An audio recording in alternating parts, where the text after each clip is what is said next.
Bismillahirrahmanirrahim. Today on 10th May at the time of Fajr, we have given a strong punch to our coward enemy. Alhamdulillah.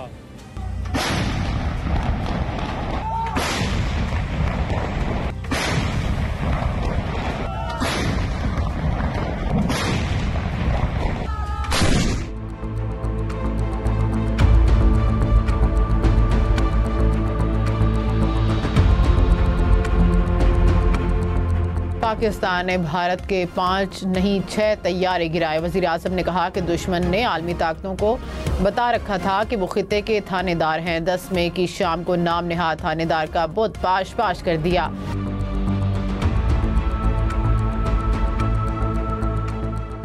रवां बरस 10 मई को जब अमरीकी सदर Trump ने ऐलान किया कि पाकिस्तान और भारत जंगबंदी पर राजी हो चुके हैं, तो ये वो लम्हा था जब दुनिया को ये जानकर हैरत हुई कि जंगी जुनून के शिकार भारत को पाकिस्तान ने महज चंद घंटों में शिकस्त फाश दे दी है और भारत ने अमरीकी सदर से इल्तिजा की है कि इसके दिफाई निज़ाम को मुकम्मल तबाह होने से बचाया जाए। जंग हुई पाकिस्तान और भारत के बीच में, इसके जो नताइज हैं वो एक सहाफ़ी के तौर पर तो ज़ाहिर है कि हम उसके शाहिद भी हैं कि बहुत सारी ये मतलब देखा जाए तो पहली जंग है जो मैं अपनी आंखों से देखी है, बल्कि पहली जंग है जो कि इंटरनेशनल मीडिया के लेंस से, सोशल मीडिया के लेंस से और digital media, main stream media के लेंस से जो है वो देखी गई है।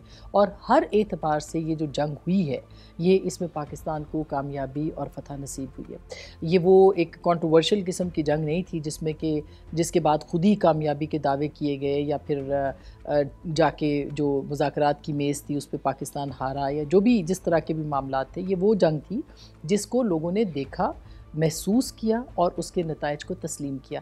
और सिर्फ पूरी दुनिया ने किया, सिर्फ पाकिस्तान के अंदर नहीं हुआ कि आज भी प्रेसिडेंट ट्रंप जो हैं वो हर इंटरव्यू, हर गुफ्तगू 20 मरतबा, बल्कि अगर देखा जाए तो कई इतनी प्रमोशन जो इस जंग की किसी और ने की नहीं जितनी कि प्रेसिडेंट ट्रंप कह रहे हैं कि पाकिस्तान ने 7 तैयारे मार गिराए और पाकिस्तान ने जिस तरह से अपनी ये जंग जीती और फिर अमेरिका की दरख्वास्त के ऊपर जो है या अमेरिका के कहने के ऊपर जो है इस जंग को रुकवाया गया। पाकिस्तान भी इस बात का एहसास है मिलिट्री लीडरशिप में भी कि आइंदा अगर इस तरह का कोई काम होता है तो हम 2 काम करेंगे। या तो हम इस चीज़ को प्रोएक्टिवली एक्ट करेंगे और ये नहीं इंतज़ार करेंगे कि इंडिया किसी किस्म का एग्रेशन करती है, क्योंकि प्रोएक्टिव तरीके से अगर आप जाएंगे तो उस पर कम से कम आप दुनिया को ये भी बावर करा सकते हैं कि इसमें हमारी कोई गलती नहीं है। दे आर द वंस कि जिन्होंने ये खुद स्टेज मैनेज किया है। पिछली दफ़ा 3 दफ़ा ये काम ये कर चुके हैं, अब दोबारा ये काम करने लगे हैं, हम इनको इजाज़त नहीं दे सकते। दूसरी चीज़ ये है कि अगर वो किसी किस्म का एग्रेशन करते हैं जिस तरह उन्होंने पुलवामा में किया और पहलगाम के बाद किया, ऑपरेशन बंदर और ऑपरेशन सिंदूर की सूरत में, तो उसमें फिर हमें अगर मौका मिले तो हम उनको, जहां हमने पहले 2 जहाज़ मारे और फिर 6 जहाज़ मारे, तो हमें अब अगली दफ़ा अगर मौका मिलता है तो हम इनके 25 से 30 जहाज़ मारें, बल्कि इससे भी ज़्यादा मारें, ताकि इनको एक मैसेज जाए पेन ऑन पनिशमेंट का और ये दोबारा वो चीज़ करने की ना सोचें और ना ही वो अपने लॉसेस को छुपा सकें जिस तरह उन्होंने कोशिश की ऑपरेशन बंदर में भी और ऑपरेशन सिंदूर में भी छुपाने की, और फेक न्यूज़ के साथ उन्होंने एक अपना नैरेटिव बिल्ड करने की कोशिश की। भारत ने 6 और 7 मई की दरमियानी रात जिस तरह पाकिस्तानी शहरों पर अचानक हमले किए थे, इसका मुकम्मल और मुंह तोड़ जवाब पाकिस्तान की तरफ से ऑपरेशन बुनियानुम मरसूस के जरिए दिया गया। पाकिस्तान के फतह-1 मिसाइल ने भारतीय छावनियों और दिफाई निज़ाम को मलिया मेट कर दिया और इसके असलहे और बारूद के ज़ख़ीरों को तबाह कर दिया गया। ये पाकिस्तान की मक्कार भारत पर वाज़ेह तरीन फतह और बरतरी थी। ये कहना कि हमने तमाम के शवाहिद दे दिए, ये वो देना इस वजह से भी बहुत मुश्किल है, क्योंकि जब जहाज़ आपकी अपनी टेरिटरी में गिरता है तो बड़ी चीज़ों को आप छुपा लेते हैं, जो कि उन्होंने पिछली दफ़ा Su-30 जो flight lieutenant squadron leader Hasan ने मारा था उसको भी उन्होंने छुपाने की कोशिश। मगर तमाम इंटरनेशनल मीडिया ने इस चीज़ को माना कि इंडिया के लॉसेस हुए हैं और पाकिस्तान का लॉस नहीं। ये भी अगर आप देखें कि इंडिया का सिर्फ एक राफेल भी अगर गिरा है और पाकिस्तान का कोई लॉस नहीं हुआ, वो 80 जहाज़ लेकर आए, आपके 40 जहाज़ भी नहीं थे जो कि डिफेंसिव उसमें थे। उन्होंने अपना जहाज़ लूज़ किया और आपने कोई लूज़ नहीं किया, तो इसका मतलब है कि आपकी जीत हुई। अगर दोनों तरफ से कोई लॉसेस ना होते तो फिर भी पाकिस्तान की जीत थी। क्योंकि जो उनका साइज़ था उनकी स्ट्राइक फोर्स का, उसके मुकाबले में पाकिस्तान ने जितना किया, प्लस वो ऑफेंसिव पे थे, हमने डिफेंस करना था, वो अग्रेसर्स थे, हमने उनको उसका जवाब देना था। तो उस लिहाज से अगर देखा जाए तो इंडिया अगर कहता है कि हमारे 6 नहीं गिरे या 7 नहीं गिरे, हमारा एक जहाज़ फॉर एग्ज़ाम्पल गिरा है, तो तब भी उनकी शिकस्त है। भारत से तो किसी भी चीज़ की उम्मीद की जा सकती है। उसकी वजह ये है कि भारत पहले की जो जंग हुई थी या जो भी इस दौरान जो टेंशन थी उसके अंदर उनको नाकामी का सामना करना पड़ा है, और पाकिस्तान से 8 गुना बड़ी स्टेट और उसके पास जो असलहा और बारूद है। और हाल ही में आपने देखा कि राजस्थान के अंदर उन्होंने जो अपनी मशक़ें भी की हैं और अपनी एक जंगी जुनून के अंदर उन्होंने अपनी तैयारी का एक वो करने की कोशिश भी की है। लेकिन मेरा ख़्याल है कि अगर कोई फ़ॉल्स फ्लैग हिंदुस्तान करेगा तो उसको जो पिछली दफ़ा का जवाब मिला है उसके बाद कम से कम वो सोच के ज़रूर करेगा फ़ॉल्स फ्लैग कि इसका नतीजा क्या निकल सकता है। लेकिन हैविंग सेड दैट, वो ये जो हमारी मशरक़ी सरहद है, ये मशरक़ी सरहद किसी भी वक्त जो है वो मुतहरिक हो सकती है, और हिंदुस्तान जो है वो अपनी नाकामी और अपनी शिकस्त का जो ज़िम्मेदार है या शिकस्त का जो मलबा है वो पाकिस्तान पर एक मरतबा फिर गिराने की कोशिश करेगा। पाकिस्तान तैयार है उसके लिए, लेकिन हिंदुस्तान को एक मरतबा फिर शिकस्त का सामना करना पड़ेगा।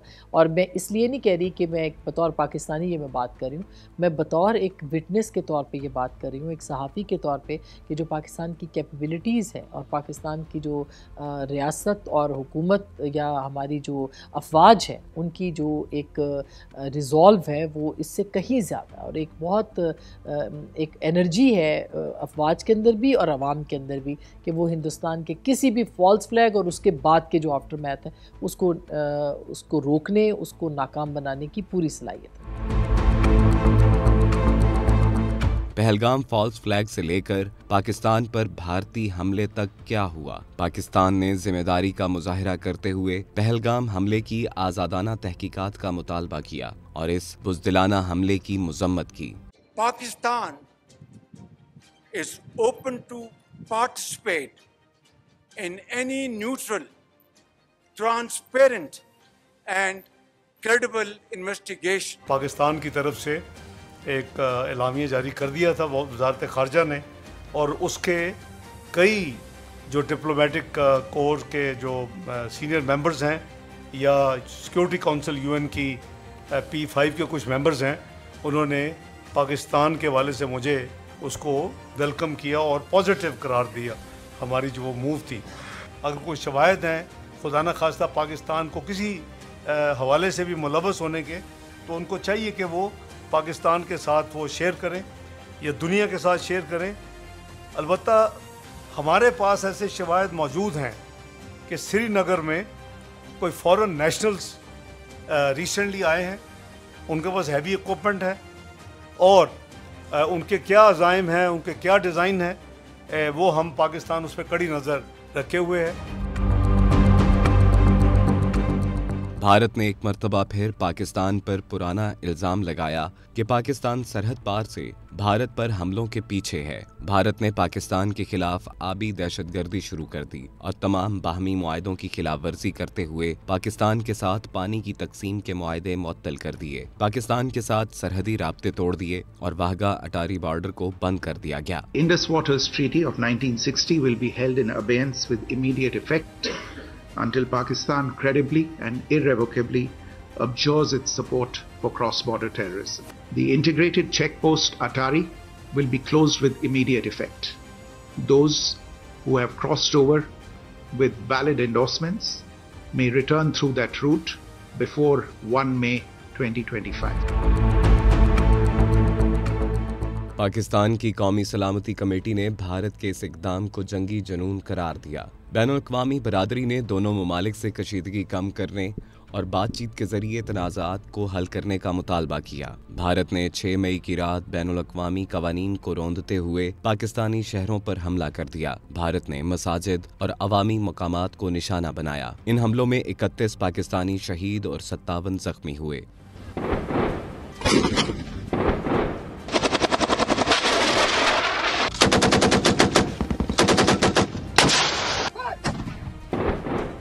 पाकिस्तान की एयरफोर्स ने भारतीय हमलावर तैयारों का पीछा किया और भारत के 7 जदीद तरीन तैयारे मार गिराए। साजिद और इबादत गाहों को निशाना बनाना उस तंग नजर सोच की अक्कासी करता है जो कि मोदी की हुकूमत में हिंदुत्व के ज़ेर तसल्लुत बढ़ रही है। अफवाज पाकिस्तान ने दुश्मन की जारियत के जवाब में और अपने दिफा में दुश्मन के 5 तैयारे और 1 कॉम्बैट ड्रोन जो पाकिस्तान पर हमला आवर हुए थे उनको मार गिराया। भारत ने तिजारत, खारजा महाज और भारतीय मीडिया को पाकिस्तान के खिलाफ इस्तेमाल करना शुरू कर दिया। भारतीय वजीर आजम मोदी और उनकी भारतीय जनता पार्टी ने हस्बे मामूल पाकिस्तान के खिलाफ जहर उगलना शुरू कर दिया। पानी की बंदिश से लेकर खारजा महाज पर पाकिस्तान के खिलाफ झूठा प्रोपेगेंडा और सबसे बढ़कर अपने मीडिया पर शर्मनाक और झूठ से लबरेज मुहिम सब नाकाम साबित हुआ। भारत ने जिन मुकामात को पाकिस्तान के अंदर निशाना बनाया वो तमाम मुकामात या तो मसाजिद थीं या आम लोगों की रिहाइशगाहें। पाकिस्तान के खिलाफ भारत का ये मुकदमा भी खत्म हुआ कि वहां पर भारत के खिलाफ हमला करने वाले मौजूद थे। भारत ने लाहौर की शहरी बस्तियों पर ड्रोन हमले किए। 9 मई को इस्लामाबाद में पाकिस्तानी अफवाज के तर्जुमानों ने इंटरनेशनल मीडिया को ब्रीफिंग में पहलगाम फॉल्स फ्लैग से लेकर पाकिस्तानी शहरों पर हमलों और इसराइली ड्रोन्स के हमलों के बारे में तफसील से बताया गया। Location of the site at the Pahalgam, it is from the tip of the Badori Bulge. The core distance is 108 kilometers and the ground distance is more than 200 kilometers. This is in context to the allegation that it was the terrorists, the people who were the perpetrators, they came across from possible to do that. Around about 3 o'clock, 3:05, the social media handles in India started saying that it was the Pakistan attacked Pahalgam. Why it's important to say it again and again and even today is that this is the basis, the very flimsy basis, the very concocted basis on which today we are seeing the military situation that is going on right now. Huge number of IF fighters that are stacked up in azimuth and vertical all across, and the PF DCA response is in position. The complete package, when it gets into shape, it is on 4 axes, and we perceive that they will have 4 incisions just to embroil. Up to 60 aircraft, including 14 Rafales, were electronically ID'd by all through our electromagnetic operational environment. We call it the EMO. So by the time they were in air, we had sorted out and contracted all fighters and accounted for. The complete DCA package response by Pakistani side was also there. We had 42 high-tech aircraft on our side, and the strategy was to have force concentration in our selected AOR and fight at our own strength.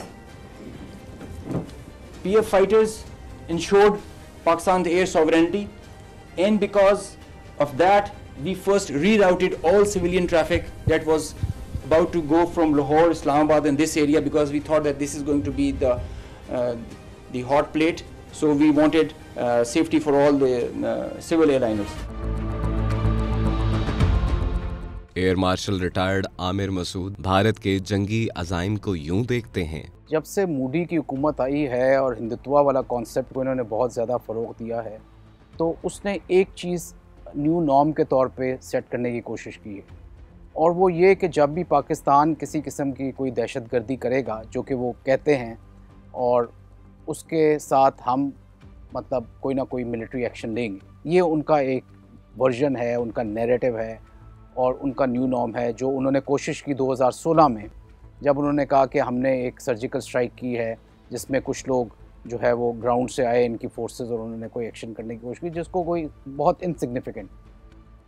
उसके बाद अगर आप 2019 में देखें तो ये जब आए तो इन्होंने बॉर्डर भी थोड़ा क्रॉस किया, और जो वेपन्स इन्होंने गिराए वो हमारे कश्मीर एरिया में गिराने की कोशिश की, दो कि उसका कोई नुकसान नहीं हुआ, किसी तरह की कोई ह्यूमन लॉस नहीं हुआ, लेकिन फिर भी उन्होंने एक एग्रेशन एक्ट ऑफ वॉर ज़रूर किया उन्होंने, और देवर द एग्रेसर्स। उसके जवाब में पाकिस्तान ने जब जवाब दिया तो उनके 2 जहाज़ मारे, और उनका एक हेलीकॉप्टर भी गिरा जो उन्होंने ख़ुद मारा, और एक छोटा सा कॉन्फ्लिक्ट था जो कि मेरा ख्याल में 30-35 मिनट की एक एरियल इंगेजमेंट थी जो कि हमने उनको जवाब के तौर पे उनके ख़िलाफ़ की, तो उसमें भी उन्हें लॉस हुआ।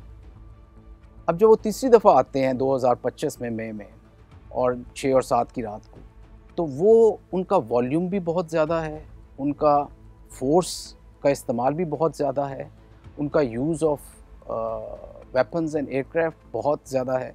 तो 80 जहाज़ों के साथ वो आते हैं और हमारे 10 टारगेट्स को वो इंगेज करते हैं पाकिस्तान के अंदर, और as deep as 100 to 150 kilometres Bahawalpur और मुरीदके वाले तक टारगेट्स उन्होंने इंगेज किए। सो ये शो करता है कि उन्होंने एक न्यू नॉर्म बनाने की कोशिश की है कि जिसमें जब भी इस तरह की दहशतगर्दी जो वो अस्यूम करते हैं, जैसे कि वो हम फॉल्स फ्लैग कहते हैं और जो हमेशा उन्होंने फॉल्स फ्लैग किया है, तो वो उसके बाद यूज़ ऑफ फोर्स करेंगे और हमेशा ज़्यादा फोर्स के साथ आएंगे। सो ये एक बड़ी ख़तरनाक चीज़ है। भारत मुस्तकबिल में पाकिस्तान पर किस तरह हमलावर होने की मंसूबाबंदी कर रहा है? मारूफ टीवी एंकर आसमा शिराजी भारतीय मीडिया के किरदार को किस तरह देखती हैं? आप एक शिकस्त खुर्दा कौम के तौर पर या एक अपनी शिकस्त को तस्लीम नहीं करते हैं और आप उसको अपना बयानिया बनाते हैं कि आप कामयाब हैं, जबकि उसको दुनिया ने मुस्तरद किया। और आपने देखा कि हिंदुस्तान के मीडिया का क्या किरदार था। सबसे बड़ी मीडिया के अंदर जो चीज़ होती है वो क्रेडिबिलिटी होती है, वो उसका मयार होता है, वो उसकी जांच होती है ख़बर की, वो उसकी सच की पहचान होती है। और इन तीनों पैमानों के ऊपर जो है वो हिंदुस्तान का मीडिया फेल हुआ।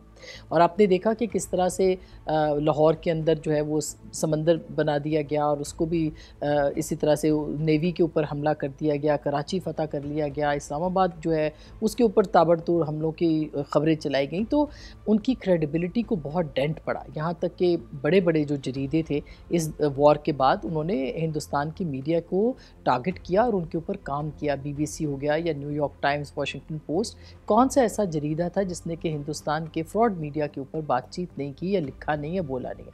तो मेरा ख्याल है कि हिंदुस्तान को इस तरह के बयानिए की ज़रूरत थी और उन्होंने इस बयानिए को इसलिए इस्तेमाल करने की कोशिश की जिस पे कि वो नाकाम हुए, क्योंकि वो झूठ बेच रहे थे। और झूठ जो है इस दौर के अंदर वो झूठ ज़्यादा चल नहीं सकता। इससे उनकी इग्नोरेंस भी आप देखें, उनकी लाइल्मी और जहालत भी देखें, उनकी ट्रेनिंग भी देखें, उनकी तरबियत भी देखें कि किस तरह किस झूठ की बुनियाद के ऊपर जो गोदी मीडिया है वो खड़ा है। और उसको पूरी दुनिया ने फिर विटनेस भी किया कि उनका झूठ का जो पलंदा था वो किस तरह से एक्सपोज हुआ।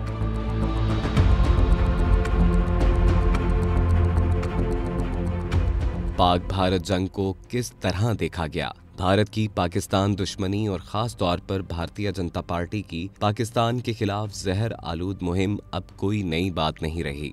मोदी सरकार जो है और उसके जितने भी एडवाइज़र्स हैं वो भी बड़ी एक ख़तरनाक खेल खेल रहे हैं और कभी भी पाकिस्तान को उन्होंने बर्दाश्त नहीं किया। और जो अज़ीमत उन्हें बर्दाश्त करना पड़ी, जो उनको नुकसान हुआ पुलवामा के बाद भी और ये ऑपरेशन सिंदूर के बाद भी, तो मैं समझता हूँ कि वो चैन से बैठेंगे नहीं। उनकी ये कोशिश ज़रूर होगी कि पाकिस्तान को किसी तरह से नुकसान पहुँचाया जाए और कहीं ना कहीं उसके जितने एसेट्स हैं उनको निशाना बनाया जाए। अभी जो वो कर रहे हैं उनकी कोशिश है कि अफ़गानिस्तान वाला एरिया जो है उसको जितना ज़्यादा हॉट रखा जाए, जितना ज़्यादा पाकिस्तान की फ़ौजों को उधर एम्ब्रॉयल किया जाए, जितने ज़्यादा टेररिस्ट एक्ट्स किए जा सकते हैं किए जाएँ, क्योंकि वो इस वक्त अफ़गानिस्तान के साथ, अफ़गानी हुकूमत के साथ, चाहे वो तहरीक तालिबान अफ़गानिस्तान है, चाहे वो तहरीक तालिबान पाकिस्तान है, चाहे वो BLA है या कोई और दहशतगर्द ऑर्गेनाइजेशन जो उधर ऑपरेट कर रही है, उसकी पुष्ट बनाई जो है वो इस वक्त इंडिया और रॉ कर रहे हैं। रॉ की उधर इतनी प्रेजेंस है, उनकी जितनी फंडिंग है वो सारी उधर से हो रही है और हथियारों की उधर कमी नहीं है, क्योंकि अमेरिकन बेशबहा हथियार उधर छोड़ के गए हुए हैं जो कि तकरीबन 7-1 बिलियन के करीब उनकी कॉस्ट है डॉलर्स की।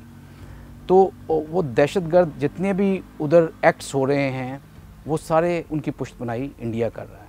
तो अगला जो सिनेरियो मैं ज़ाती तौर पे समझता हूँ वो बनाने की कोशिश करेंगे, वो हमें इधर से तो नुकसान देते रहेंगे, क्योंकि जंग में वो इतना नुकसान कभी भी नहीं दे सके जितना उन्होंने दहशतगर्दी के सूरत में पाकिस्तान की मिलिट्री और पाकिस्तान की आम आवाम को दिया है।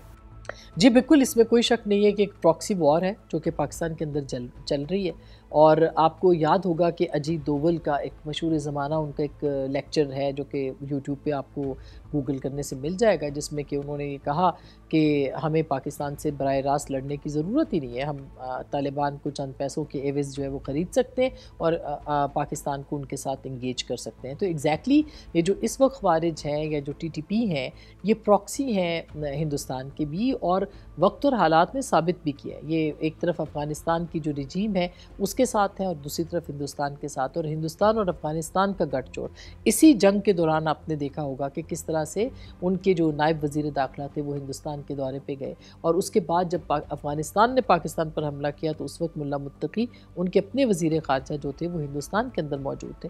तो बहुत सारी कड़ियाँ हैं जो कि मिलती हैं, जो एक दूसरे के साथ जो है वो एक दूसरे को जिसे कहते हैं कि वो उसके साथ जोड़ी जा सकती हैं और उनकी बुनियाद के ऊपर ये नतीजा अख़ज़ किया जा सकता है। और वो इतनी वाज़ेह और बय्यन है कि उनका इनकार जो है ना हिंदुस्तान कर सकता है ना दुनिया। यही वजह है कि ECO का प्लेटफॉर्म हो या दोहा के अंदर टॉक्स हों या फिर वो टर्की के अंदर टॉक्स हों, पाकिस्तान ने सॉलिड सबूत जो है वो पेश किए हैं। यही अक़वाम मुत्तहिदा के अंदर गुफ्तगू हो, वहाँ पे पाकिस्तान ने जो शवाहिद पेश किए हैं उनको उनका जवाब या उनको मुस्तरद करने के लिए कुछ भी अफ़गानिस्तान और हिंदुस्तान के हाथ में नहीं था। तो BLA और TTP का जो एक या जो ख़वारिज हैं या जो दहशतगर्द और भी तंजीमें हैं, ये बिलाशुबा एक प्रॉक्सी वॉर है जो कि पाकिस्तान के अंदर चल रही है, और ये सबसे बड़ा इस वक्त पाकिस्तान के लिए चैलेंज है।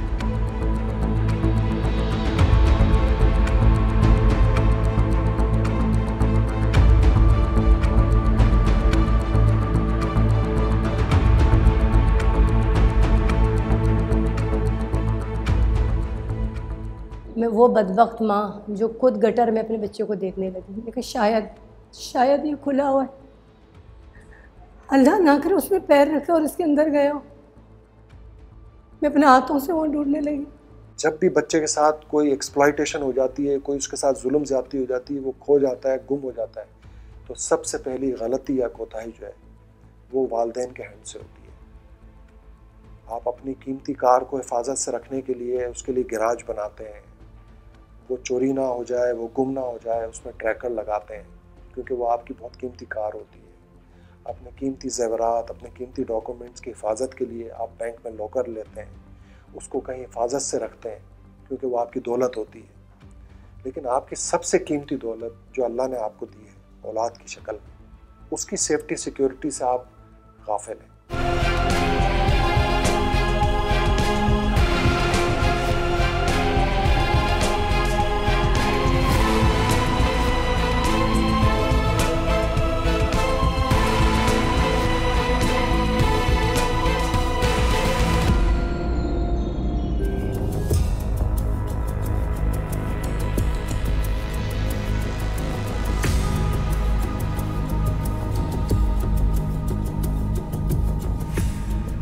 मेरी बहन ने सारे कपड़े वॉश किए, मैंने कहा इसको वॉश नहीं करा, इसमें से अलियान की खुशबू आती है मुझे। और ये अलियान जो शर्ट पहन के गई उसका ट्राउज़र है, जो येलो शर्ट पहने उसी का ट्राउज़र है, उस दिन उसने दूसरा पैंट पहना हुआ था।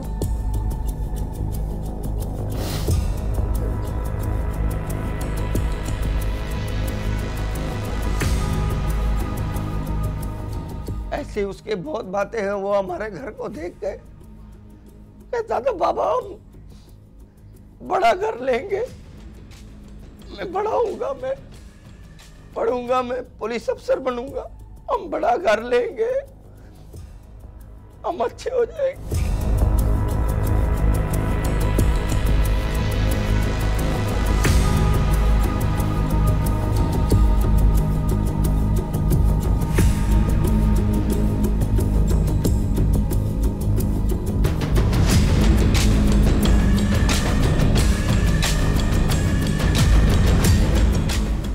पाकिस्तान में हर साल हजारों मासूम बच्चे गुम हो जाते हैं और हजारों खानदानों की जिंदगियां इन बच्चों की गुमशुदगी के बाद शदीद मसाइल का शिकार हो जाती हैं। माओं से बिछड़ जाने वाले बच्चे और उनके खानदानों की कहानियां सुनना बहुत मुश्किल है। ऐसे मासूम बच्चों के गायब हो जाने की जितनी भी कहानियां सुनी जाएं, माओं का हाल सबसे ज्यादा तशवीशनाक है। उनका हर किसी से एतमाद उठ चुका है। मैं वो बदबख्त माँ जो खुद गटर में अपने बच्चों को देखने लगी, लेकिन शायद ये खुला हुआ है, अल्लाह ना करे उसमें पैर रखा और उसके अंदर गया हो। मैं अपने हाथों से वो ढूंढने लगी। उन्होंने मुझे रोका, भाभी यहाँ आया ही नहीं है, आप क्या देख रहे हो? फिर इसके बाद मैं जो सुगरा मदरसा है मैं वहाँ चली गई जहाँ पर अली रज़ा पढ़ता था। मैंने वहाँ ऐलान करवाया। उसके बाद फिर मैं वहाँ से उस्मानाबाद, घास मंडी, चील चौक, जहाँ मैं जॉब करती हूँ, उस साइड शू मार्केट के साइड, सब जगह ढूंढने के बावजूद कुछ पता ही नहीं चला। बस उम्मीद तो अल्लाह से ही है कि अल्लाह पाक लाए बस सही सलामत दोनों बच्चों को, क्योंकि मेरा बेटा कभी बाहर जाता ही नहीं था। अगर चीज़ भी उसको लेनी होती थी, मम्मा आप मुझे लेके चलो, बाबा आप मुझे लेके चलो, घबराता था बहुत। बस ये बात याद आती कैसा होगा, किस हाल में होगा। बेटियों के साथ भी हम करते थे, मगर वो जो था ना वो ज़्यादातर हमारे साथ अटैच था। मम्मा मुझे खाना खिलाओ अपने हाथ से, बाबा मुझे खाना खिलाओ अपने हाथ से, कभी भी वो अपने हाथ से खाना नहीं खाता था। जी मेरा बेटा अमानुल्लाह, मेरे दूसरे बच्चे भी मेरे साथ थे और वो भी था। हम लोग आए थे चकलाला स्कीम 3 ढोक चौधरियाँ कार चौक।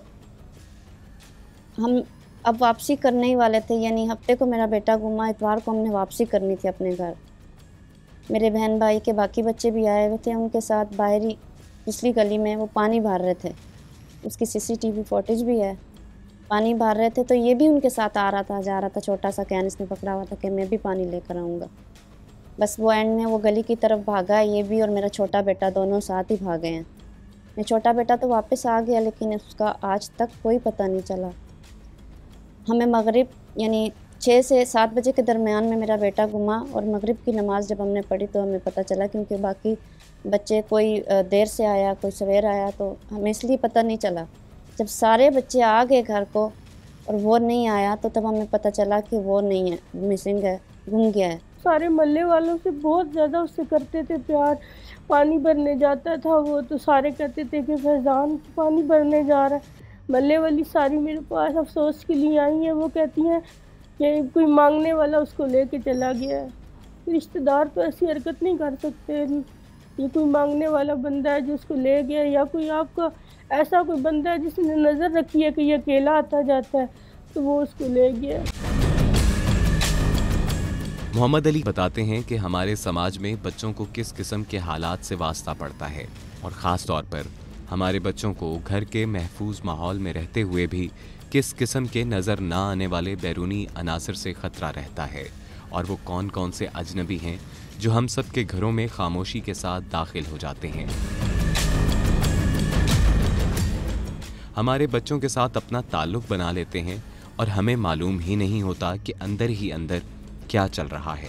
फिर एक दिन एक बम पूरे ख़ानदान पर गिर जाता है, लेकिन पानी सर से गुजर चुका होता है। बचपन में हमारी वालदा, हमारे घर वाले ये कहते थे कि बच्चा मगरिब की अजान हो रही है, तुम घर में आ जाओ। हम उस वक्त तो नहीं समझते थे कि हमें क्यों ये कहा जा रहा है कि मगरिब की अजान हो रही है, शाम का वक्त हो रहा है, आप घर में आ जाएं। तो हो सकता है उन्हें लगता हो कि घर से बाहर कोई ऐसा स्ट्रेंजर, ऐसा कोई बंदा, ऐसा कोई शख्स मौजूद है जो आपको नुकसान पहुंचा सकता है। तो इस वजह से ये कहा जाता था कि भाई ऐसा हो रहा है। अब हमें ये समझ आती है बात कि जिस स्ट्रेंजर से हमें बचाया जाता था, अब वो स्ट्रेंजर इन योर हाउस, अब वो स्ट्रेंजर आपके घर में मौजूद है इस मोबाइल फ़ोन की शक्ल में। आप अपने बच्चे को मसरूफ़ रखने के लिए मोबाइल फ़ोन तो दे देते हैं, आप अपने बच्चे को खुश रखने के लिए मोबाइल फ़ोन तो दे देते हैं, लेकिन आपको ये नहीं पता आपका बच्चा मोबाइल फ़ोन पे जो गेम खेल रहा है, उस गेम के उस तरफ कौन बैठा हुआ है जो उसके साथ खेल रहा है, उसके जज्बात से खेल रहा है। उसको मेंटली तौर पे ट्रैप करेगा। ला तादाद नहीं, बहुत केसेस हमारे पास रिपोर्ट होते हैं कि बच्चा गेम खेलता था, पबजी पे दोस्ती हुई, वो पबजी की आईडी बेचने के लिए कराची से लाहौर आ गया और वहाँ पे फंस के आ गए। वो पबजी खेलता था, वो लूडो खेलता था और उसके साथ जो खेलता था उसने अपना नंबर एक्सचेंज किया, मुलाकात तय हुई, मुलाकात के बाद मिलना तय हुआ, मिलने के बाद फिर वो गायब हो गया। लापरवाही कहाँ होती है, इसमें वालिदैन का क्या किरदार है, पुलिस और कानून नाफिज करने वाले इदारों का क्या किरदार है।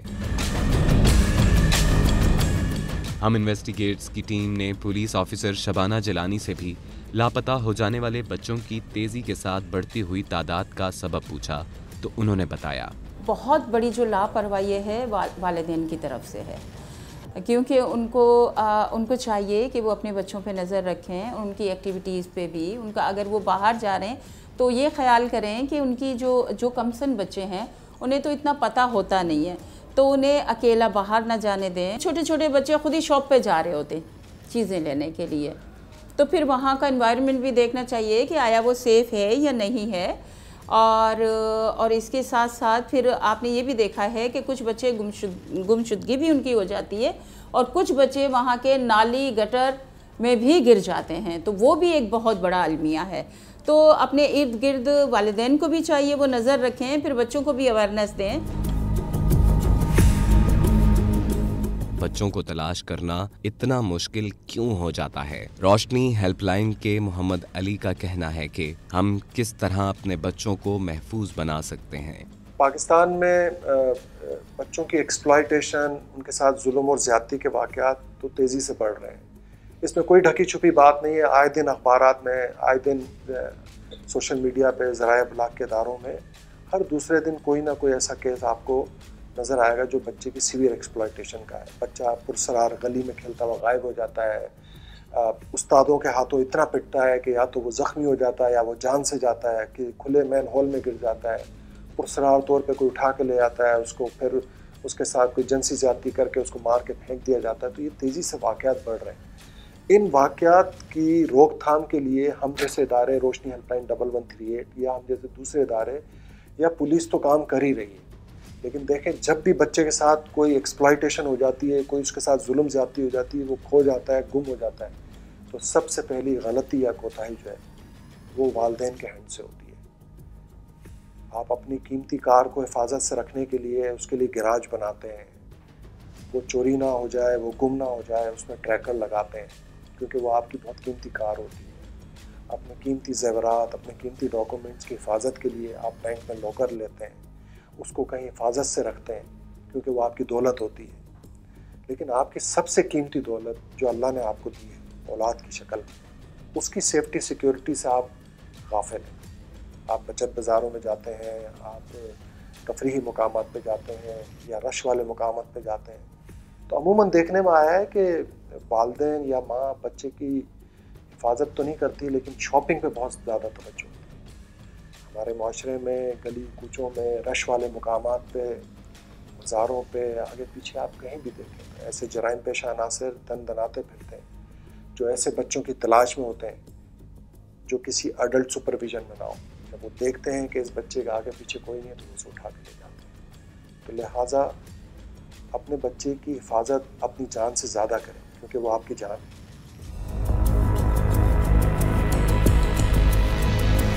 रोशनी हेल्पलाइन के जारी करदा आदादोशुमार के मुताबिक 2021 में 1319 बच्चों को अगवा किया गया, जिनमें से 1195 को बाजियाब करवा लिया गया, जबकि 124 बच्चे ताहाल लापता हैं। बाजियाबी की शरह 90.6% रही। 2022 में लापता बच्चों की तादाद बढ़कर 1556 हो गई, जबकि बाजियाब होने वाले बच्चों की तादाद 1238 थी। इनमें से 318 बच्चे बाजियाब ना हो सके।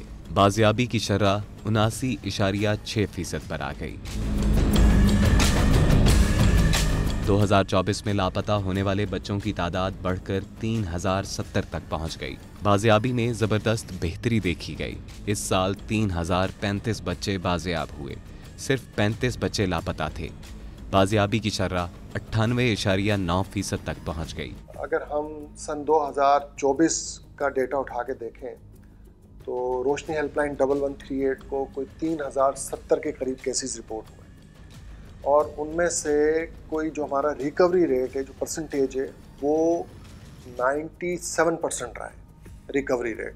आप उसका अंदाज़ा कर सकते हैं कि 3070 के जो बच्चों के केसेस हमें रिपोर्ट हुए पाकिस्तान भर से गुमशुदा बच्चों के, उसमें 97% परसेंटेज है रिकवरी का। इसी तरह से अगर हम रवा साल का आदाद व शुमार उठा के देखें तो 1400 के लगभग केसेस हमें रिपोर्ट हुए और उसमें से कोई 1200 से ऊपर केसेस ऐसे हैं जो सक्सेसफुली गुमशुदा बच्चों को तलाश करके बाहिफाजत वालिदैन के हैंड ओवर किया गया।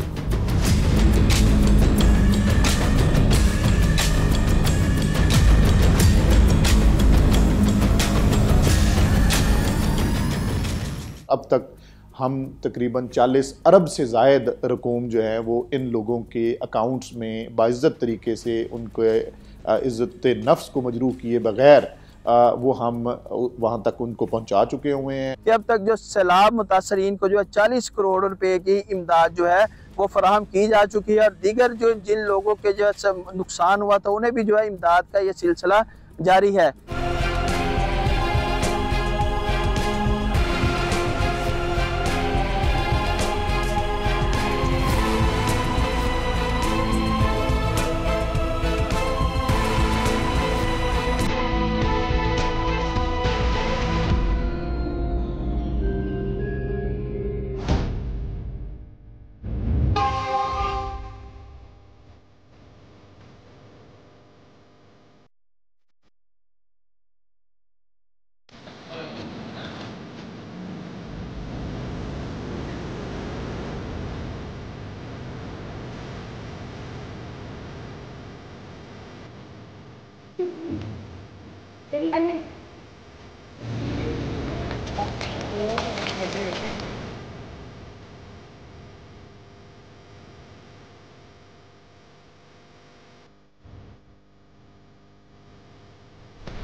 कोई शय नहीं रही, तबाही पानी कर गया, फसलां बुढ़ गई ने, फसलां की गुंजाइश आई, बच्चियां जवान ने टिकाने ला लवीदा। मुंगी बड़ी चली गई है, बच्ची का जहेज रखा बना के जवान बच्चे आए, वो भी साडा चलिया गया है।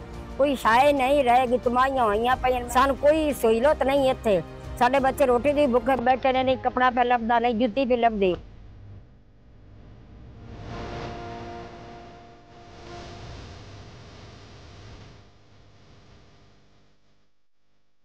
सारी फसलां बुढ़ गई, सारे घर तबाह की गए, सब बहुत परेशान की चुके हैं, लेकिन सारे इतने कोई आसरा सहारा कोई सुते पे आए ते सैलाब आ गया राती, असी ना निकलण जुग गए ना हलन जुग गए, फसल न साडे वो सारे तबाह हो गए।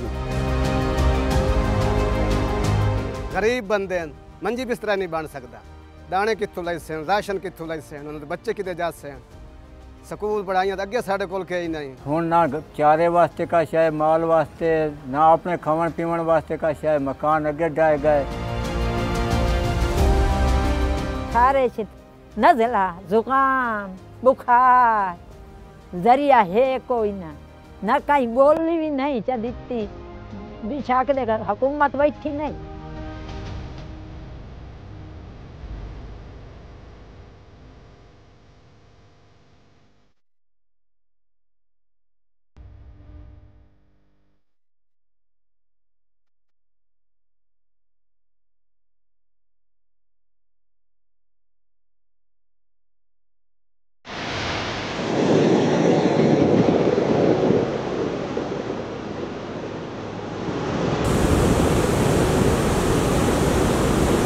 हालिया तबाहकुन सैलाबों ने किस तरह पंजाब के शहरों को निशाना बनाया, हर कहानी में तबाही और बर्बादी और अवाम की हालत का अंदाज़ा लगाया जा सकता है। लियाकतपुर का नवाही इलाका बस्ती गुल मोहम्मद लगाव में मौजूद हूँ। यहाँ पर जो है वो इंतहाई ऊंचे दर्जे का सैलाब है, हर तरफ जो है पानी ही पानी है।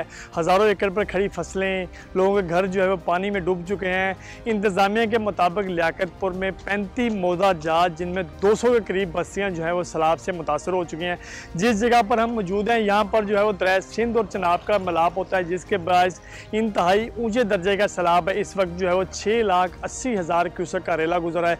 सैलाब मुतासरीन शदीद परेशान है। अभी भी हज़ारों अफराद जो हैं वो सैलाब में फंसे हुए हैं। लोग जो है वो घरों की छतों के ऊपर पनाह लिए हुए हैं, दरख्तों के ऊपर चढ़ के अपनी जान बचाई हुई है। लोगों के जानवर जो है वो बहुत सारे पानी में बह चुके हैं। हज़ारों जानवर जो है वो लापता हैं, मिल नहीं रहे। सैलाब मुतासरीन जो है बेयारो मददगार मिचन बंद के ऊपर बैठे इंतज़ामिया की अमदाद के मुंतज़र हैं। जब हमारी इंतज़ामिया से बात हुई तो इंतज़ामिया कहना है कि पाक फ़ौज रेस्क्यू और इंतज़ामिया जो है वो रेस्क्यू ऑपरेशन में लोगों की मदद में मसरूफ़ है। जितने भी लोग जो सैलाब में फंसे हुए हैं उसे महफूज मकामात पर मुंतकिल किया जा रहा है। 29 अगस्त को आने वाला सैलाब तहसील पिंडी भटियाँ को डबो कर रख दिया है।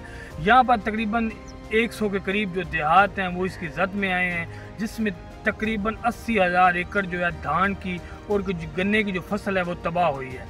150 से अबाब जो है यहाँ पर गांव तबाह हो गए हैं, जिनमें तकरीबन 140 से 50 जो है घर थे वो मुकम्मल तौर पर तबाह हो चुके हैं, जबकि सैकड़ों जो घर हैं उनमें दीवारों में दरारें आ गई हैं, फर्शों में दरारें आ गई है। अगर इंतज़ामिया की बात की जाए तो इंतज़ामिया की तरफ से रेस्क्यू 1122 ने तकरीबन 10,000 बंदों को रेस्क्यू किया है। 1800 मवेशी जो हैं उनको भी रेस्क्यू किया गया है। अभी भी कुछ इलाके ऐसे हैं, कुछ गांव ऐसे हैं जहां पर 3 से 4 फुट जो है पानी मौजूद है। इंतज़ामिया की तरफ से सहूलियात की बात की जाए तो बाज़ जगहों पर इंतज़ामिया की तरफ से जानवरों के लिए वंडा भी दिया गया है, खाने की भी दिया गया है। भारत की जानब से पानी छोड़े जाने की वजह से दर्जनों देहात इस वक्त ज़ेरे आब आ चुके हैं। 107 से ज़ायद जो वो देहात मुतासर हुए हैं, जिनमें 72 से ज़ायद देहातों की फसलें जो वो ज़ेरे आब आ चुकी हैं। 40 से ज़ायद देहात ऐसे हैं जिनका ज़मीनी रास्ता मुनक़ता हो चुका है, जिनमें मब्बों की छांट, दुबसड़ी, चंदा सिंह, माई वाला, फती वाला समेत जो वो दर्जनों देहात इस वक्त जिनका ज़मीनी रास्ता मुनक़ता हुआ है। अगर डाउन स्ट्रीम की बात की जाए तो डाउन स्ट्रीम में वल्ले वाला, जुम्मे वाला, अतर सिंह, तारा की जो फसलें तबाह हो चुकी हैं, वहाँ पर लोगों को शदीद मुश्किलात का सामना है। लोग जो वो शिकवा करते हुए दिखाई दे रहे हैं। रियासत सतलुज में आने वाला ऊंचे दर्जे का सैलाबी रेला यहाँ पर जो है बहुत ज़्यादा तबाही फैला रहा है। अगर बात की जाए ज़िला लोधरा की तो यहाँ के मुतअद्दिद मवाज़ियात जो हैं वो इस वक्त पानी की लपेट में हैं। उसमें अगर बात की जाए मुख्तलिफ़ जगहों की, वहाँ पर जो है वसी पैमाने पर काश्त की गई तिल, मूंग, कपास और उसके अलावा मक्की की वसी पैमाने पर फसलें जो थीं और वो भी ज़ेरे आब आ चुकी हैं। चूँकि ये जो दरियाई बेल्ट है, यहाँ का जो एरिया है वो ज़राअत से वाबस्ता है, तो उनकी वसी पैमाने पर जो फसलें काश्त की गई थी वो भी दरिया बरदू चुकी हैं, जबकि आबादियाँ इस वक्त पानी की लपेट में हैं। वहाँ के जो मकीन हैं वो कुछ अपनी मदद आपके तहत तो कहीं पर जो है वो हुकूमती मशीनरी भी हमें नज़र आ रही है, तो वो उनको जो है वो महफूज मकामात पर भी मुंतकिल कर रही है। रेस्क्यू की तरफ से जो है वो रेस्क्यू फ्लड रिलीफ ऑपरेशन भी जो है वो जारी है। ज़िला भर के अंदर 2 खैमा बस्तियाँ भी आबाद की गई हैं, जबकि 24 मुख्तलिफ जगहों पर फ्लड रिलीफ कैंप कायम किए गए हैं। ज़िला इंतज़ामिया का यही कहना है कि सैलाबी सूरत हाल से निपटने के लिए तमाम तर इदारे जो है वो फील्ड में मौजूद हैं। तबाहकुन सैलाबों के दौरान पंजाब में होने वाले नुकसानात कुछ यूं थे। अगर ओवरऑल मैग्नीट्यूड की बात करें तो 27 अजला की 72 तहसीलों में इस सैलाब की वजह से तबाहकारियाँ हुई और इसके साथ साथ टोटल जो तकरीबन 4.7 मिलियन 47 लाख लोग जो हैं इन अजला में वो मुतासिर हुए। लेकिन आपने साथ ही साथ देखा कि हुकूमत की जो ओवरऑल मैयर्स थी, जिसमें ख़ास तौर पे रेस्क्यू को किस तरीके से मरबूत तरीके से अंजाम दिया गया और हमने तकरीबन 26 लाख लोगों को महफूज मकामात तक पहुंचाया। इसी तरह हमने तकरीबन 21 लाख मवेशियों को वो महफूज मकामात तक इन 27 अजला में पहुंचाया। और बिलाशुबा ये क्योंकि 3 मुख्तलिफ ऐसे दरिया थे कि जो पिछले 100 साल तारीख़ में इस तरीके से इनमें एक ही वक्त में सुपर फ्लड में नहीं आए और इनके जो कन्फ्लुएंस पॉइंट थे जहाँ पे इन दरियाओं ने एक दूसरे के साथ मिलना था, उनमें बैक वाटर इफ़ेक्ट की वजह से काफ़ी सारे इलाकों में जो पहले सैलाबी इलाके नहीं समझे जाते थे वहाँ पे भी पानी दाखिल हुआ। हमारा इस वक्त तक जो सर्वे है उसके मुताबिक तकरीबन 14.5 लाख एकड़ ज़मीन और फसलें हमारी वो तबाह हो चुकी हैं। इसी तरह तकरीबन 1,92,000 जो घर हैं वो इन 27 अजला में मुतासिर हो चुके हैं और तकरीबन 5,500 के करीब जो जानवर हैं वो इसमें मुतासिर हुए। हम इन्वेस्टिगेट्स की टीम ने सैलाब से मुतासरा इलाकों में अपने नुमाइंदों से बात की तो उन्होंने सैलाब के बाद बहाली और इमदाद के काम को इस तरह बयान किया। तहसील कैरोड़पका के अंदर जो है यहाँ पर जो चीज़ें हैं, जहाँ जो जिन रोड्स को कट लगे थे या जो है दीगर स्ट्रक्चर को नुकसान पहुंचा था, वहाँ पर इंतजामिया की तरफ से जो है उन रोड्स को जो है उन कट्स को जो है वो मट्टी डालकर पुर कर दिया गया है ताकि जो है वहाँ से आमदोरफ्त भी बहाल हो सके। ताहम मैं आपको बता चलूँ, दरिया सतलुज से गुजरने वाला सैलाबी रेला जो था ये बहुत ज़्यादा बड़ा था, जिसके बाद इलाका मकीनों को बहुत मुश्किलात का सामना भी करना पड़ा है। ताहम अभी तक भी जो है जिन पंजाब हुकूमत की तरफ से ऐलान किया उसके मुताबिक जो है अभी तक इनकी एप्लीकेशन भी ली जा रही हैं और इनकी माली मुआवनत करने का सिलसिला भी जो है वो जारी है। कि अब तक जो सैलाब मुतासरीन को जो है 40 करोड़ रुपए की इमदाद जो है वो फराहम की जा चुकी है और दीगर जो जिन लोगों के जो है नुकसान हुआ था उन्हें भी जो है इमदाद का ये सिलसिला जारी है। इस हवाले से ज़िले इंतज़ामिया का यही कहना है कि हुकूमत पंजाब और मरियम नवाज की हदायत पर जो है जब तक एक सैलाब मुतासरीन का जो है नुकसान पूरा नहीं होगा तब तक इमदाद का ये जो सिलसिला है वो जारी रहेगा। सैलाब तो गुजर गया लेकिन आज भी झंग के मुतअद्दिद इलाके जहाँ सैलाबी सूरत हाल पैदा हुई, आज वहाँ पे लोग परेशान हैं, किसान ख़ास तौर पे जो है, क्योंकि झंग के अगर हम बात करें तो 70% जो आबादी का ज़रिया मुआश है वो ज़राअत से वाबस्ता है। तो ज़राअत से वाबस्ता जो लोग हैं वो काफ़ी परेशान है। किसान जो है वो शिकवा करते दिखाई देते हैं कि उनका कहना है कि धान, कपास और गन्ने की फसल जो है वो उनकी मुतासिर हुई, लेकिन उन्हें कोई मुआवजा जो है वो नहीं दिया गया, उनकी मदद नहीं की गई। जिन लोगों की मदद की गई उनकी तादाद बहुत थोड़ी है। हुकूमत की जानिब से दावे किए जा रहे थे कि उनकी मदद की जाएगी, ताहम ज़िले इंतज़ामिया जो है, किसान जो है वो कहते हैं कि वो इस सारे सूरत हाल में नाकाम रही। लोगों तक जो है वो पहले जब सैलाब आया तो उस तरह से इमदाद नहीं पहुंची, दूसरे मरहले के अंदर उनकी मदद करना थी, उनके घरों की तामीर होनी थी, लेकिन वो ना हो सकी। तो सैलाब मुतासरीन जो हैं, अगर हम उनकी तादाद की बात करें तो 3 लाख से ज़ायद सैलाब मुतासरीन जो हैं उनकी तादाद है और वो आज भी जो है वो परेशान है। अब तक हुकूमत पंजाब सैलाब मुतासरीन की बहाली और इमदाद के सिलसिले में क्या कर पाई है? सर्वे में जितने रिकॉर्ड्स और डेटा हमारे पास आया उसको प्रॉपर चेक्स के साथ गुजार के कि कहीं पे भी ये पब्लिक मनी है और गवर्नमेंट एक्सचेकर से कोई भी गलत जगह पे पैसे ना जाएं, तो एक पूरा पंजाब काबीना की मंजूरी से एक तरीक़ाकार जो वज़ा हुआ उसके तहत तमाम चेक्स अप्लाई होने के बाद, जिसमें नादरा का चेक था, जिसमें पंजाब लैंड रिकॉर्ड अथॉरिटी का चेक था और डिफरेंट बाकी चेक्स से उस डेटा के गुजरने के बाद जो हर तरह से एलिजिबल मुस्तहिक बेनिफिशरी आइडेंटिफाई हुए उनको टोटल उनकी तादाद 3,07,000 के लगभग बनती है। अब तक हम तकरीबन 40 अरब से ज़ायद रकूम जो है वो इन लोगों के अकाउंट्स में बाइज़्ज़त तरीके से उनको इज़्ज़त नफ्स को मजरूह किए बग़ैर वो हम वहाँ तक उनको पहुँचा चुके हुए हैं और इसमें हम 3,07,000 लोगों को प्रॉपरली कॉम्पनसेट कर चुके हों। ये ओवरऑल अगर फ्लड मिटिगेशन की बात की जाए तो इस पे, क्योंकि ये टाइम टेकिंग भी है और इसके ऊपर फंड्स की भी रिक्वायरमेंट है, लेकिन रफली 100 अरब से ज़ायद हुकूमत पंजाब ना सिर्फ कॉम्पनसेशन पे बल्कि इंफ्रास्ट्रक्चर की बहाली के ऊपर भी वो लगा रही है और अगले साल इंशाल्लाह आवाम की जो जानी माली तहफ़्फ़ुज़ को वो यकीनी बनाने के लिए तमाम जो वसाइल हैं उनको बरूए कार लाया जाए।